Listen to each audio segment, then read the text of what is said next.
Hey everyone, Nigel and Luke here, and welcome to another edition of Crimes of the Week International.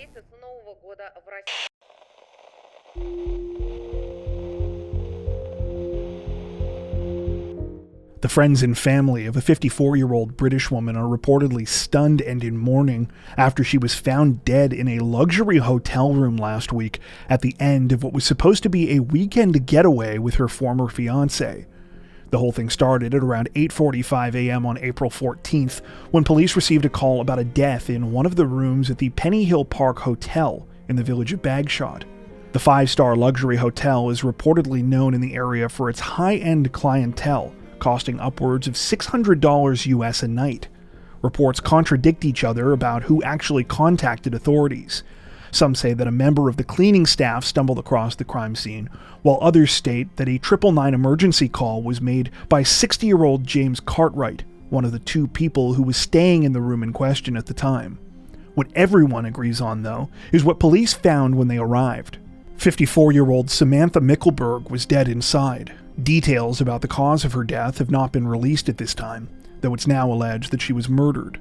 Following an investigation, authorities were able to piece together the events leading up to the crime. According to reports, Samantha and James had checked into the hotel together on April 12th and had planned to spend the weekend together celebrating James's 60th birthday.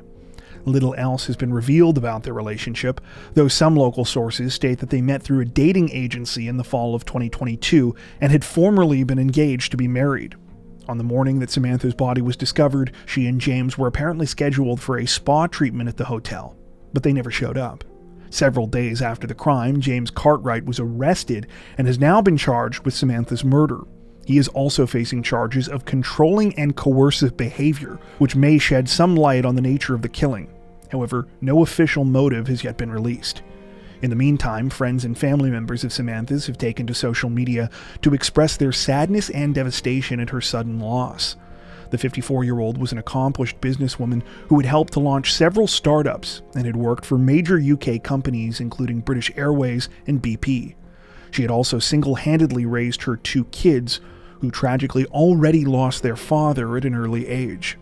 In a statement, the children said, quote, "Nothing can prepare you to face the world without your parents at a young age. Our mother had been both parents to us since the loss of our father, and she was doing such an amazing job at it. No finer example of a mum could there be. We will feel the loss in every aspect of our lives." Another statement released by the family paid tribute to Samantha's life, calling her, quote, "an incredible mother, beautiful, much cherished daughter, and friend. Loved by many, she was a true example of class, integrity, and dedication to those around her, lighting up any room she entered with her vivacious personality and endearing smile. No words can truly capture all her beloved qualities, and nothing will ever fill the hole left in the lives of those who loved her." At the time of this recording, James Cartwright remains in custody, and the investigation continues.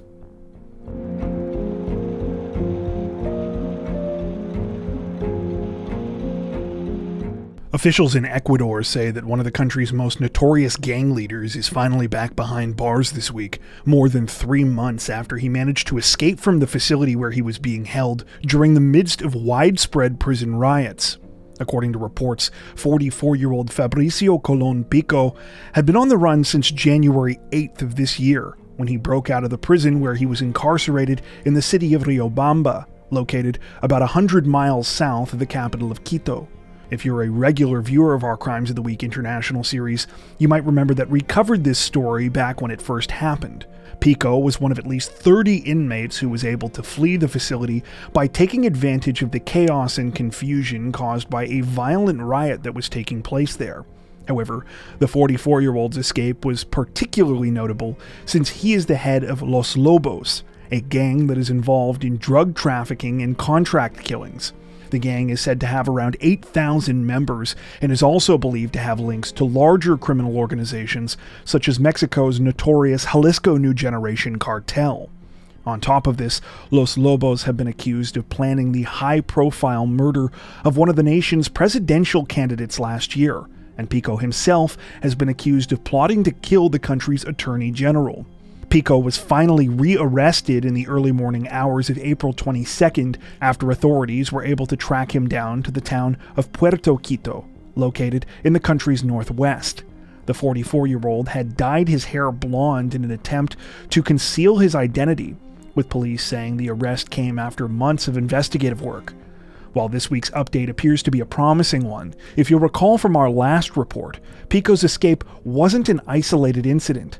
Just a day before, another infamous gang leader, Jose Adolfo Macias Villamar, better known by the nickname Fito, also escaped under similar circumstances. At the time of this recording, he still remains at large. Despite this, Ecuador's president, Daniel Noboa, appears to be remaining optimistic that his government will soon have things under control. At almost the same time Pico's capture was announced, the country adopted a sweeping new set of measures aimed at combating organized crime. Among other things, these new laws will reportedly allow soldiers to continue patrolling streets and will impose harsher sentences on those convicted of drug trafficking-related offenses.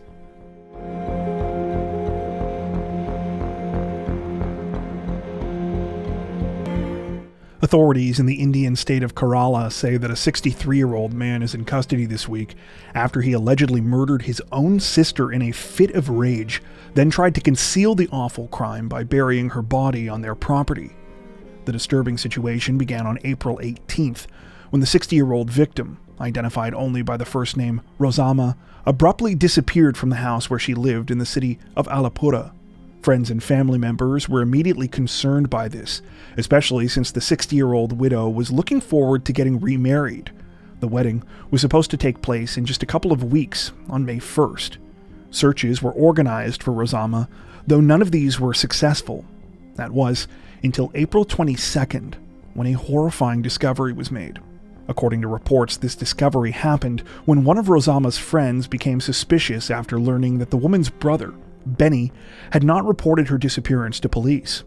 She told this to one of Rosama's nieces, who confronted the 63-year-old man about the situation. Apparently, it wasn't long before Benny confessed that he had killed Rosama. Not only that, but her body was still on the family's property. The niece immediately alerted authorities, who questioned Benny further. He allegedly admitted that he had killed his sister because he disapproved of her upcoming marriage. They had been arguing about the situation for some time, and on April 18th, things had escalated to violence. In a rage, Benny had grabbed a hammer and had hit Rosama in the head, killing her. In order to conceal what had happened, Benny dug a hole near the back entrance to the family home close to the kitchen. He put Rosama's body inside, covering it with bricks and dirt. He had planned to further hide the crime by pouring concrete over the area, though he had been caught before he could do so. Benny was arrested following this chilling confession, and at the time of this recording remains in custody. Police say that they recovered Rosama's body and that they are still processing all of the evidence.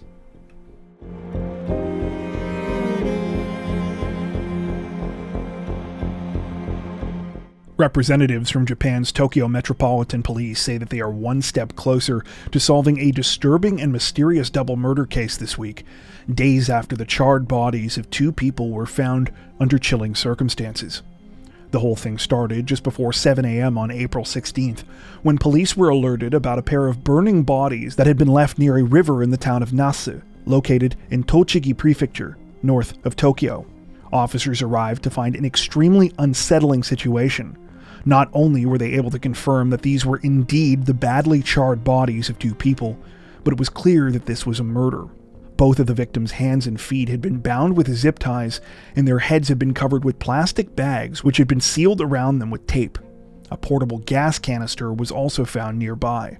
After some investigation, police were able to positively identify one of the victims as 55-year-old Yutaro Takarajima, who owns several restaurants in Tokyo's Taito ward. While it has not yet been confirmed, it is suspected that the second victim is Yutaro's wife. Upon interviewing witnesses and reviewing surveillance footage from the area, investigators were able to learn that the victims had been brought to the place where they were discovered just a few hours before police were called. A black car that is believed to have been used to transport the bodies was linked to a 25-year-old man named Ryokan Hirayama. Hirayama turned himself into police one day after the bodies were found. Police say that bloodstains were discovered during a search of the black vehicle. While the 25-year-old allegedly admitted to purchasing some of the supplies used in the burning and disposal of the bodies, he claimed not to be involved beyond that. He said that he simply did what he was told by the actual culprits, and then agreed to lend his car so that it could be used. For what it's worth, authorities say that they have uncovered evidence suggesting that Hirayama was not the only person responsible for the crime. In surveillance footage taken the night before the remains were discovered, Yutaro and his wife were apparently seen in the company of a man who is not the 25-year-old. Later that same night, they traveled to Shinagawa district, where they were again seen with other people at around 11:30 p.m. This is the last confirmed sighting of them alive. At the time of this recording, many questions still remain about the murders. It appears police are still trying to figure out who actually killed Yutaro and his wife, though they say they believe the murders happened before they were transported to the river where their remains were found. Currently, Hirayama remains in custody on suspicion of burning the bodies, though has yet to face formal charges. The investigation continues.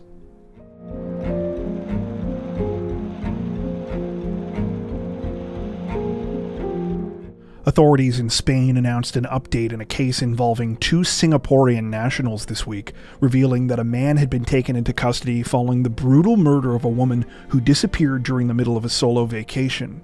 According to reports, the whole thing started on April 4th when 39-year-old Singaporean architect Audrey Fang arrived in Spain for what was supposed to be a little over a week-long trip. After flying into Barcelona, Audrey checked into the Hotel Ritual de Terra, located in the coastal town of Javia, located about 300 miles south. She was supposed to fly back to Singapore on April 12th. However, she would never arrive. Family members first became concerned about Audrey on April 10th when she abruptly became unreachable. When several attempts to contact her were unsuccessful, loved ones reached out to police, who began an investigation. Audrey's brother Benjamin still went to the airport on April 12th, hoping that it was all a misunderstanding, though sadly, he quickly learned that she had never boarded her flight. Not long after, he and a few others traveled to Spain themselves to look for Audrey. On April 18th, Benjamin and the other family members received a tragic update when they learned that police had connected Audrey's disappearance with an unsettling discovery made several days earlier. In a town called Abanilla, located about 90 miles away from Audrey's hotel, a woman's body had been found in a parking lot used to house trucks. The body had been found on April 10th, the same day that Audrey stopped communicating with friends and family. Sadly, Benjamin soon identified the remains as those of his sister. She had been viciously beaten and stabbed at least 30 times. Around this same time, police announced that they had arrested a 43-year-old man named Mitchell Ong in connection with the murder. Ong, who is also a Singaporean national, was linked to the murder after a black rental car he had been driving was caught in surveillance footage picking up Audrey outside her hotel at around 8:45 p.m. on the night of April 9th. This was not only the last confirmed sighting of Audrey. Police say that they were able to trace the route the car traveled. It's alleged that the vehicle went from the hotel where Ong was staying to Audrey's hotel before eventually heading to the exact town where her body was discovered. In addition to this evidence, authorities say that they have video footage of Ong returning to his own hotel several hours later, dressed in a completely different outfit than the one he was wearing when he allegedly went to pick up Audrey.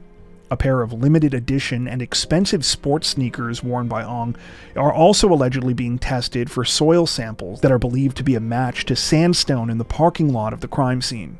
At the time of this recording, little is known about the relationship between Ong and Audrey. As previously mentioned, the 39-year-old architect did travel to Spain alone. However, she reportedly told several people that she was meeting up with a friend there.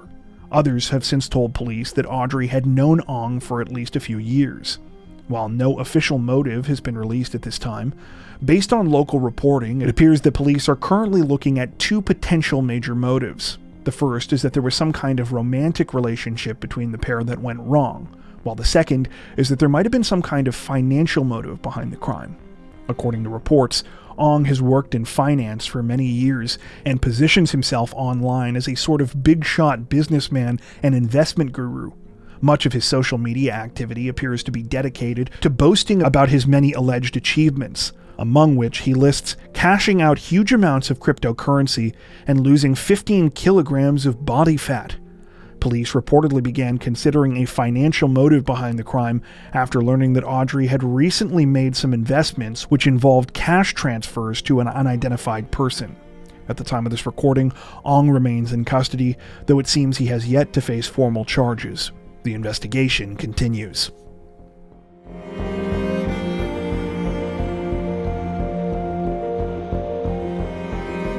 A 47-year-old Japanese man was reportedly foiled by his own good manners this week after he allegedly attempted to carry out a robbery at a convenience store, only to bizarrely call back afterwards to apologize. According to reports, the whole thing started at around 7:40 p.m. on April 15th, when the suspect, later identified as 47-year-old Nobuyuki Nagata, walked into a 7-Eleven location in the town of Komono in Mie Prefecture. Rather than grabbing any items, the 47-year-old instead headed directly for the counter where a 55-year-old female employee was behind the register. Once there, Nagata allegedly pulled out a bottle of cleaning solution, then started spraying the woman and screaming, "I'll kill you! Give me the money!" While this was likely pretty terrifying for the employee, as you might imagine, the spray bottle wasn't all that effective of a weapon. As a result, Nagata apparently fled the store empty-handed pretty quickly. The situation got even stranger a few minutes later when the employee received a phone call at the store. She picked up only to hear the same man who had just tried to rob her on the other end. He said, "Sorry about what I just did," before hanging up. When police arrived at the scene, they called this number back. Nagata apparently answered, told officers where he was, and then waited for them to arrest him. While the 47-year-old admitted during questioning that he threatened to kill the 7-Eleven employee, strangely, he claimed that he never actually wanted any money. It's unclear if this was an attempt to get out of a robbery charge, though at minimum it appears Nagata will now be facing assault charges.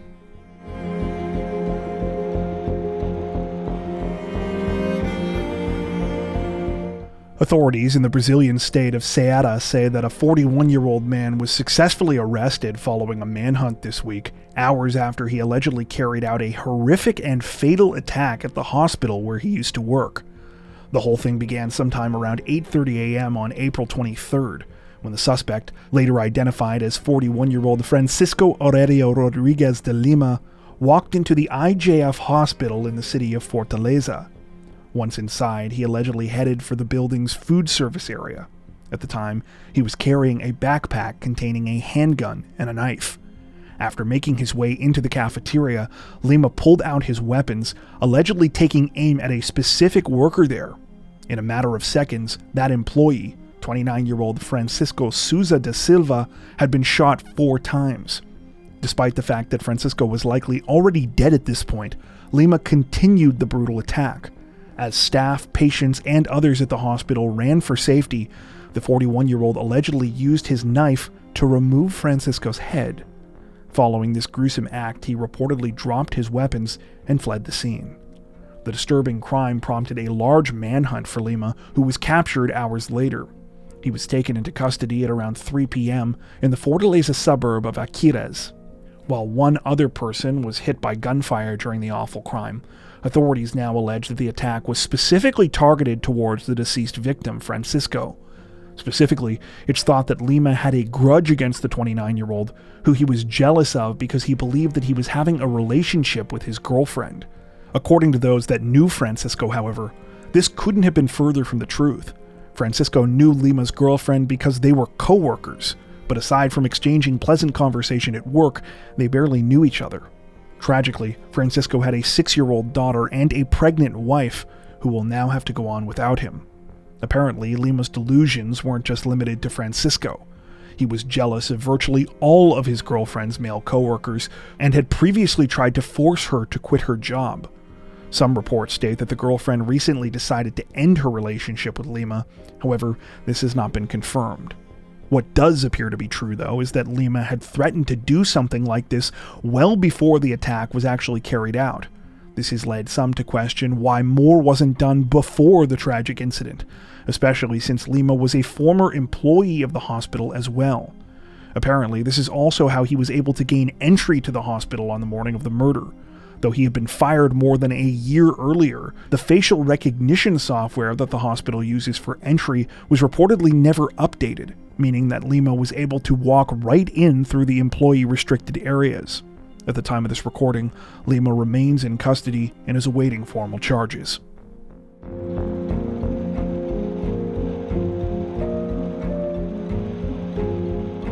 The friends and family members of a young mother are devastated as well as outraged this week after she was brutally murdered inside of her own home, and her ex-boyfriend, who had only recently been arrested for other crimes against her, was charged with the killing. The awful situation began at around 2 a.m. on April 22nd, when New South Wales police were called to a home in the rural community of Forbes, located about 185 miles west of Sydney. They were contacted after loved ones began to worry about the safety of 28-year-old Molly Ticehurst, who lived at the address on Yonge Street with her 6-year-old son. When officers arrived, the situation was worse than anyone could have imagined. The young mother was dead inside. While details have not been released about the 28-year-old's cause of death at the time of this recording, it was apparently obvious that it was a murder. A detective who responded to the scene described it as among the worst crimes he had encountered in his 34 years on the job. Thankfully, it was soon determined that Molly's young son was safe, though. The boy had been staying with his father and was not in the house at the time of the killing. The same morning that the murder was discovered, Molly's 29-year-old ex-boyfriend, Daniel Billings, was arrested for the awful crime. He was taken into custody in Fifield, about 50 miles away. At the time of this recording, little has been revealed about Molly and Billings' relationship prior to the crime. Neighbors told local media in reports that the pair had originally lived together at the Yonge Street address where the murder took place. They had moved in approximately a year ago, after which they noticed several troubling signs. Raised voices could often be heard coming from the property, and Billings was seen exhibiting bizarre behavior. Neighbors say he would walk around outside muttering to himself and checking out his own tattoos. It's not clear when the relationship actually ended, though Molly and Billings were not together at the time of the murder. In fact, what many people, especially Molly's family and friends, now want to know is why Billings was allowed to get anywhere near her. Prior to the killing, the 29-year-old was facing several charges allegedly committed against Molly over the past few months. These included charges for destroying property, stalking and intimidating her, attacking her 12-week-old puppy, and most alarmingly of all, multiple sexual assaults. Despite being arrested on these charges on April 5th, Billings was released on bail a day later against the advice of police. He was apparently arrested again on April 18th for violating an apprehended violence order related to these charges, though again was released. While New South Wales Premier Chris Minns has promised that a review will take place looking into the government's actions leading up to the crime, for many, it's too little too late. Several have pointed out that this pattern has repeated itself all too often, but each time, nothing has been done to protect victims. Molly's heartbroken friends and family are now remembering her as a kind and loving person who was passionate about her job as a child care worker. More than anything, though, they're remembering her as a wonderful mother who was willing to do anything for her son. At the time of this recording, Daniel Billings remains in custody and has been charged with domestic violence-related murder. The situation is still developing. Before we wrap up, we'd like to take a second to give a huge shout out to everyone who has made it this far into the video. Seriously, thank you so much for watching. If you found today's upload interesting and informative, we'd be honored if you'd consider liking and subscribing, as well as hitting the notification bell and selecting all notifications to stay up to date with our latest releases. If you're looking for additional ways to help support the channel, we'd love to have you join us over on Patreon.